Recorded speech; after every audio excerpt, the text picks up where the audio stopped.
Welcome back to the Wavy podcast. I'm your host, Gemma, as well as the managing editor of thesoundtrack.ca.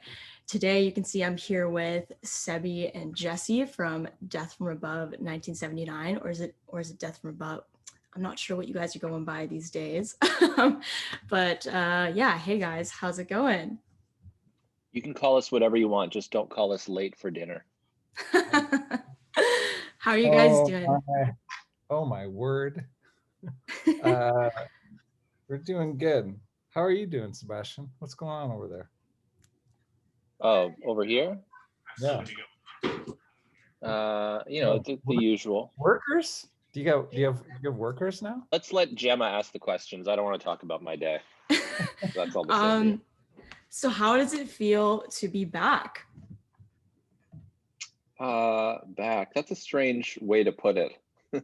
Because we never went anywhere.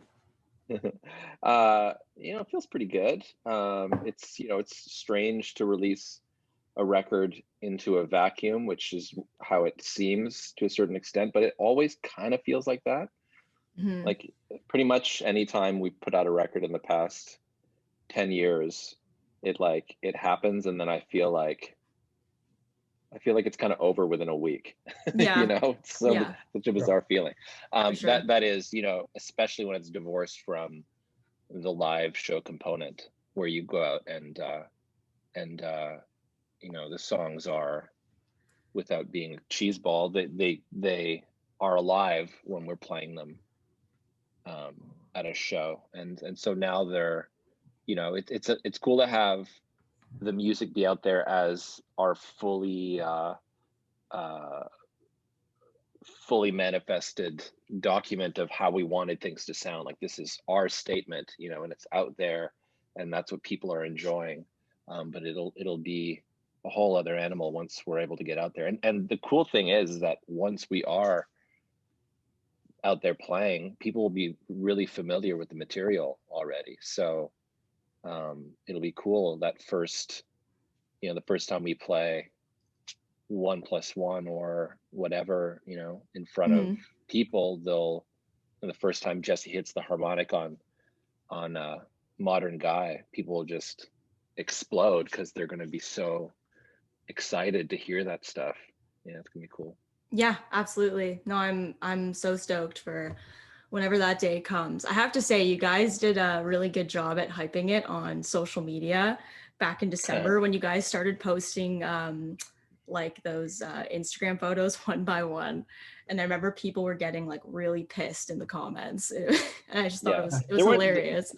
There weren't really that many people that were pissed. It was just, we were kind of playing into it as well and responding to it because it was more fun than just being like, constantly being yay. It was more fun to be like, shut up. Yeah. But it worked, you know what I mean? They're paying attention, and got them engaged as well. So my favorite part was how people were like mad at us for posting. They were mad because we weren't giving them something. And I remember Sebastian being like, but this is how you use Instagram. You're supposed to post photos. That's what we're doing. We're using it properly. God forbid we post photos on Instagram. I know. Oh my God, it was so funny. I'm curious, what were you guys listening to when you guys were creating this album? I wasn't listening to anything. I was listening to only this. And yeah, that's pretty much it. Nice. Okay. The only thing I would say is that when I was mastering it, I used the song, or the whole Fire in Negative EP by Perk was my sonic reference, which, if you listen to, is harder than the hardest moment in any of our songs, but it's also so bare. There's so much space in it, and it worked out pretty well. Awesome. Did you guys take, or what new elements instrumentally or approaches to songwriting did you take with this album? I don't know if we used anything new. Yeah, it's more, this was more like the original way we would make songs, is just playing in a room together and recording, and then when something got us excited, that was the start of the song. And like that's how we made pretty much everything in the past. And even when we work remotely, it's still kind of like that. Like, you know, I sent Sebastian the piano in Love Letter, but I sent him a different chorus thing. He made the chorus, but like, you know, it's the same type of thing we would do in a room where it's like, hey, I've got this idea. And then you respond to it, you react to it, and then you just sort of, you know, it's like two people working on a sculpture. It's like, oh, I chip a bit, and it's like, oh, wait, I got an idea that could be an arm, or you know what I mean. And then Mm-hmm. the next person holds the chisel. One thing that I did do, which on our very first LP, Your Woman, I'm Machine, we recorded in the studio, and they had all this, you know, these boxes of great percussion instruments, and so we just put percussion on everything. You know, after we were done laying down the, you know, the drums and the bass, like one of us would run in there and play the bongos or play the tambourine, whatever it was, you know, There's a lot of because it was, conga on that record. yeah, conga, because it was there. And so, and because I was, I wanted us to get kind of in that same frame of mind on this record.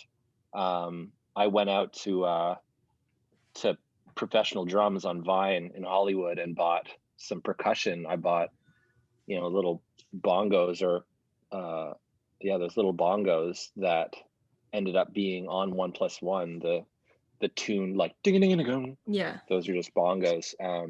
So I kind of, you know, that's not new for us, but certainly it was something that a layer that I intended to, you know, at least to inspire something. So I would have that stuff around, and then I had like a milk crate with a bunch of tambourines and stuff. And so when we were recording, you know, Jesse would go, "Oh, that's cool, yeah," and do some weird tambourine hit, and then that would, you know, motivate something else in the song. So that's not unusual for us, but I wanted to make sure that all those toys were around so that we could, every time you put a sound on a song, it unlocks something new. And even because of the way we work, where we make the music first to a certain point, and then I add the vocals and write the song layer on top of it, and then that starts demanding other things on top of it. So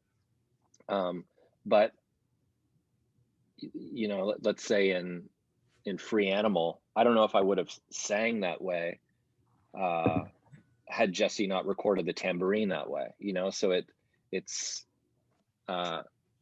each little sound inspires something new. Yeah. Right. If he played a different tambo part, I probably would have done something different. Right. Yeah, it all plays off To be each honest, other. whenever you've ever asked me to play tambourine, that's the part that I first want to play. Like, well, I'm glad.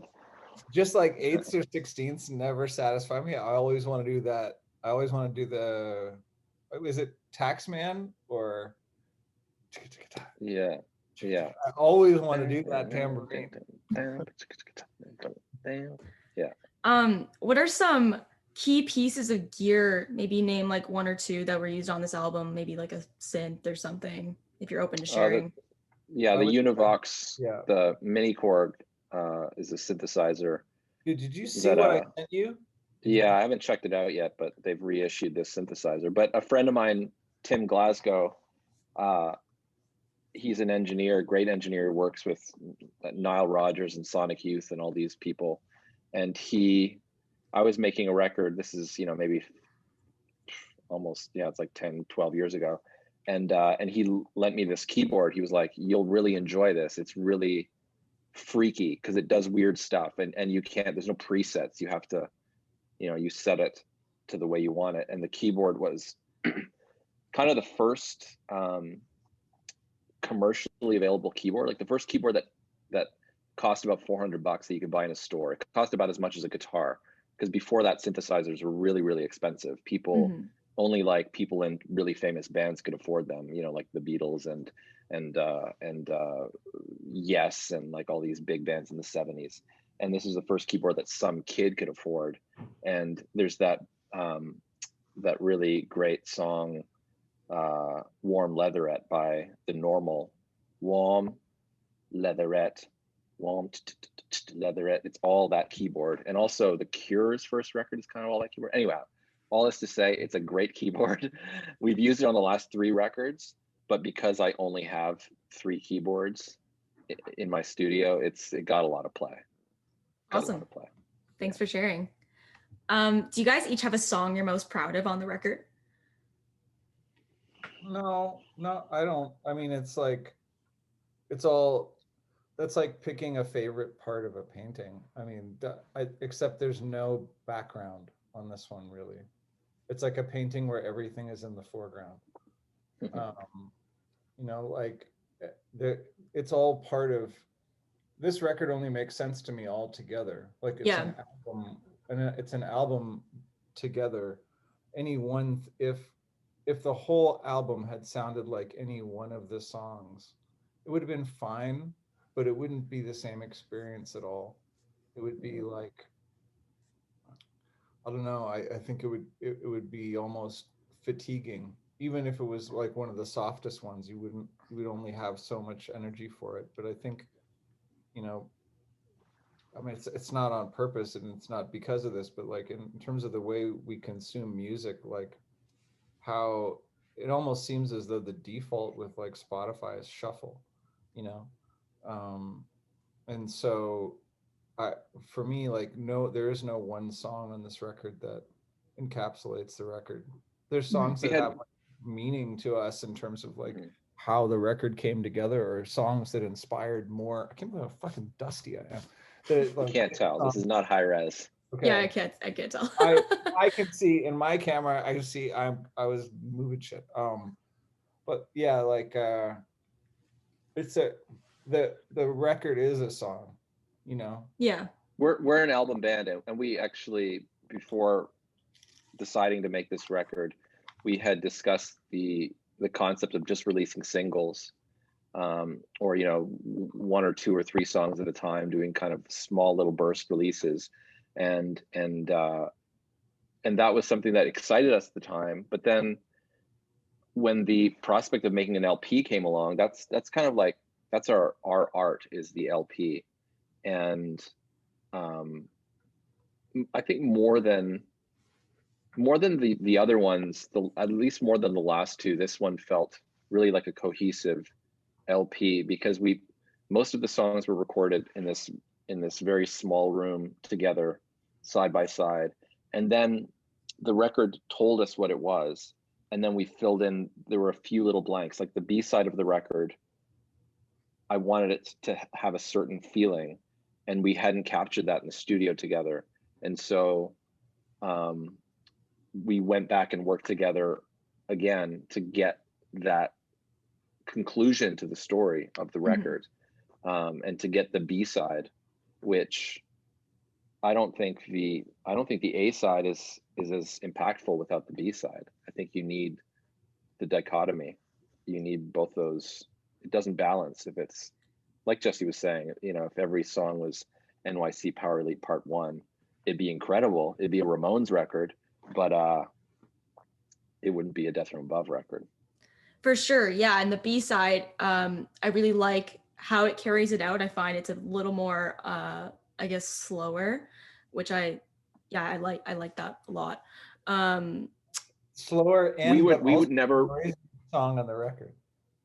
Yeah, the noisiest song. We you know, I mean, we had kind of a slow song, kind of, I guess Black History Month is kind of a slow song on the first LP, but really what we went on tour with the Deftones for a whole summer, or at least what felt like an entire summer. Amazing. And after we came back, Jesse started writing these like super slow riffs, and I was into it. I thought it was cool. It's like he wrote Caught Up after that, and from the last record, and Moonlight, and he was like, was I just incepted with slow mosh music because of being on tour with Deftones for weeks and weeks and weeks? And I think it was. I think it was just like, because, you know, they're pretty like, yeah, which isn't really our tempo, but I guess now it is. I like stuff like that. I listen to way slower music at times, but I'd, you know, just not gone into it. I guess I've just gradually been getting slower in rock music and faster in dance music. That's I've just been like this for many years now. I have to say, I love the influence, or at least to me, it sounds like, of dance music on the song Glass Homes. Would you guys say Yeah, there's an influence of dance music a bit on that? I mean, we both, They're very disco forward. Jesse is a professional dance music artist, so That's such a funny way to put it. yeah. But there was, we were. I keep saying and you don't know because I'm going to tell you right now. But there were a couple of days in the studio where I would encourage Jesse to leave the bass on the stand so we could explore synth sounds. And Jesse really loves arpeggios. So that song, the synth line is driving the song, and that you don't know. I'm telling you, that arpeggio, that's trotting along is what inspired the drum beat. I picked up a shaker and just played kick snare and shaker, and it was the synthesizer that told us what to do there. Got Yeah. it. I mean, I think it would to say that it's dance inspired is maybe too vague. There's like something very, very like more 80s New York disco influence, which has always been an influence on our band. Like the early no wave stuff was a huge influence on our band. Whether it's like the Screamers or anything like that, where it's very hard to define what that music is. Like people might call it punk, but it has so little in common with like Exploited or something. Like or Fear. It's not like these are totally different worlds, but there was a lot of people in the early 80s where even like I would say like Dinosaur L and stuff like that, where it's hard to, it's that New York no wave sound that's like sort of dance, sort of punk, sort of like a lot of things. That's a big influence on me still now. I mean, it's a big influence on even like the band reference, that the synth reference that Seb was talking about, like, oh, warm leatherette. It's like, yeah, it's from the same time. That no wave sound is like, it's weird to say that it's an influence, but I don't think the sound it's never like, we've never made a song like that. But in terms of the sonic palette and how things get put together, for sure that that has to be an influence. It's in there. Got it. Seb, what is your approach to screaming, and how do you keep your voice healthy when like recording this stuff and touring, I guess, too? And I don't really do so much of the screaming anymore.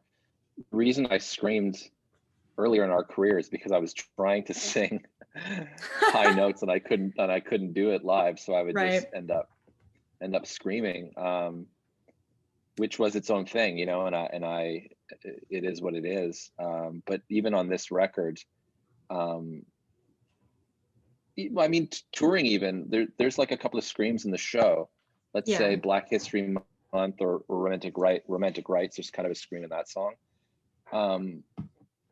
I bat about 500 with those. It's like every second night I can pull it off, but it's not my natural voice mode, and so it takes a lot of priming. And on a song like Totally Wiped Out, I wanted that kind of shrieky sound, and I was trying to do it, and I just couldn't pull it off. Maybe if I had been touring for 2 weeks and playing every night, I could do it. But we invited our friend Jordan Bliley from the Blood Brothers and Past Lives, and I can't remember his other band at the moment. The big one, the one with all the people in it. Head Wound City. With Head Wound City. Sorry, yeah, great band, amazing band. But he naturally has that great scream, and he came in, walked in, I put a microphone on him, he made that sound, and then we took a selfie together, and he left, and that was it. So I generally don't go for that sound so much anymore. but I will say, voice health is very important to me, especially when we're on the road touring. And we were touring with at the drive-in a couple of years ago, and we were talking about. I was talking to the singer about, to Cedric about vocal warm-ups, and he was saying that he has anxiety dreams about where he shows up at a show and he hasn't warmed up and he's got to hit the stage. And I have the exact same dream, except I have that dream plus the one where I'm a drummer and my sticks are spaghetti. Mm-hmm. So yeah. Yeah. Yeah, I totally Wiped Out is one of my favorite songs on the record. Cool, yeah. Yeah, I guess one last question for you guys. What would you say is the ideal setting to listen to this record in, or activity? I would say, for me, it's high intensity interval training. Yeah, perfect. It's amazing. Actually, I was at the hardware store in the little village I live in, and the woman that was checking me out said, "I hope I have the right person. 1 + 1 is my kitchen song." And I said, "Oh, that's good." She goes, "Yeah, I put it on and dance around the kitchen, and now my kids are getting sick of it." So apparently, it's a good kitchen song for moms. 1 + 1. I'll try that one out. Not a mom, but maybe it'll work. Maybe you'll become a mom if you listen to it enough. I got recognized on the weekend down the street while I was like looking at a house for my cousin that he was thinking about buying, and the real estate agent was like, "Hey, I don't mean to bother you, but he wasn't in great shape, so I don't think it's his kitchen song." Or maybe he well, that's you don't move to a small town to be anonymous, apparently. Yeah. Well, guys, thank you so much for your time. Really enjoyed this conversation. Love the new record. To everyone listening, make sure you check it out on all listening platforms, buy it on vinyl. And yeah, thank you guys so much. Thanks for having us. Yeah.